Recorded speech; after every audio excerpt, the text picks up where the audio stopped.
Bienvenue dans l'histoire touchante de Poil de Carotte, un jeune garçon aux cheveux roux qui, malgré les épreuves, découvre sa force intérieure.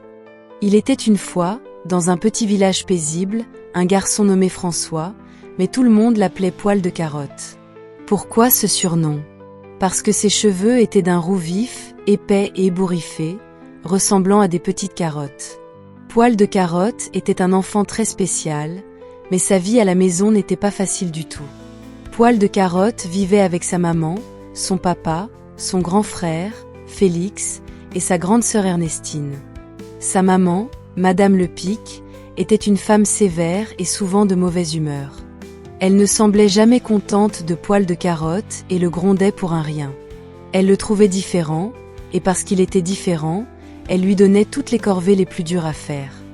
Tous les jours, Poil de Carotte devait se lever très tôt, avant même que le soleil ne se lève, pour nourrir les poules, ramasser les œufs, nettoyer la grange, et faire d'autres tâches fatigantes que personne d'autre ne voulait faire. Sa maman ne lui disait jamais merci, et souvent, elle trouvait que son travail n'était jamais assez bien fait. Quand il n'avait pas fait une tâche comme elle le voulait, elle le punissait sévèrement en le privant de repas ou en l'envoyant se coucher sans lui dire un mot gentil. Son grand frère, Félix et sa grande sœur Ernestine, ne l'aimaient pas beaucoup non plus. Ils se moquaient de ses cheveux roux, de ses vêtements toujours un peu trop usés et sales à cause du travail, et l'appelaient par des noms méchants. Ils l'embêtaient en lui cachant ses affaires ou en lui faisant des farces cruelles. Parfois, quand ils étaient vraiment méchants, ils mettaient des épines dans son lit ou lui jetaient de l'eau froide dessus quand il s'endormait. Mais le plus triste pour Poil de Carotte, c'était que son papa, Monsieur Lepic, ne le défendait jamais. Il restait toujours silencieux, comme s'il ne voyait pas ce qui se passait. Poil de Carotte se sentait souvent très seul et triste.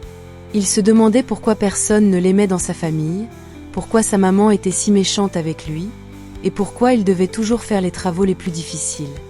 Un jour, Poil de Carotte était dans le jardin, en train de ramasser des pommes de terre pour le dîner. Il se sentait tellement épuisé et découragé qu'il s'assit sous un arbre et se mit à pleurer doucement. Il pleurait parce qu'il en avait assez de tout ce travail, assez d'être maltraité et moqué. Il pleurait parce qu'il se sentait seul, sans personne pour l'aimer ou le comprendre. Soudain, en pleurant, il entendit un petit bruit. Il leva les yeux et vit un petit oiseau qui avait l'air blessé, couché dans l'herbe, juste à côté de lui. Le pauvre oiseau semblait avoir du mal à voler. Poil de Carotte, malgré sa tristesse, oublia ses propres problèmes et prit soin de l'oiseau. Il le ramassa délicatement et le ramena à la maison. Il lui construisit un petit nid avec de la paille et le plaça dans un coin de sa chambre, là où personne ne le verrait. Chaque jour, Poil de Carotte nourrissait l'oiseau, veillait sur lui et lui parlait doucement.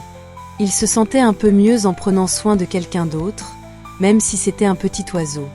Avec le temps, l'oiseau guérit, et un jour, il réussit à voler à nouveau. Le matin où l'oiseau se sentit prêt à partir, il se posa sur le rebord de la fenêtre ouverte et chanta une belle mélodie pour Poil de Carotte. C'était comme un remerciement pour tout ce qu'il avait fait. Ce petit acte de gentillesse redonna un peu de joie à Poil de Carotte. Même si sa vie était difficile, même si sa maman continuait de le gronder, son frère et sa sœur de le taquiner, il savait qu'il avait fait quelque chose de bien, qu'il avait un bon cœur. Poil de Carotte comprit qu'il était plus fort qu'il ne le pensait, et qu'il pouvait surmonter les moments difficiles. Les jours passèrent, et même si les choses ne s'améliorèrent pas beaucoup à la maison, Poil de Carotte commença à trouver du courage en lui-même. Il se rendit compte que même si sa famille ne le comprenait pas, cela ne voulait pas dire qu'il n'était pas quelqu'un de bien. Il continuait à être gentil, à faire ses tâches du mieux qu'il pouvait, et à aider les autres quand il le pouvait. Un jour, alors qu'il aidait une voisine âgée à porter du bois, elle le regarda avec tendresse et lui dit « Tu sais, Poil de Carotte, tu es un garçon spécial. Ce n'est pas parce que les autres ne te voient pas comme tu es vraiment que tu n'es pas quelqu'un d'extraordinaire. Continue d'être toi-même, et un jour, les gens verront à quel point tu es précieux. » Ces mots réchauffèrent le cœur de Poil de Carotte. Il sourit pour la première fois depuis longtemps, un sourire vrai, un sourire de bonheur. Il comprit alors qu'il n'avait pas besoin de changer pour être aimé. Il était bien comme il était, avec ses cheveux roux, son grand cœur et son courage à toute épreuve. Et ainsi, Poil de Carotte continua de grandir, non seulement en taille, mais aussi en force intérieure. Chaque jour, il devenait un peu plus fort, un peu plus heureux, sachant qu'il était capable de surmonter les difficultés. Et même si sa famille ne changea jamais vraiment, Poil de Carotte savait que le plus important, c'était ce qu'il ressentait à l'intérieur. La certitude qu'il valait quelque chose et qu'il était aimé, même si ce n'était pas toujours visible.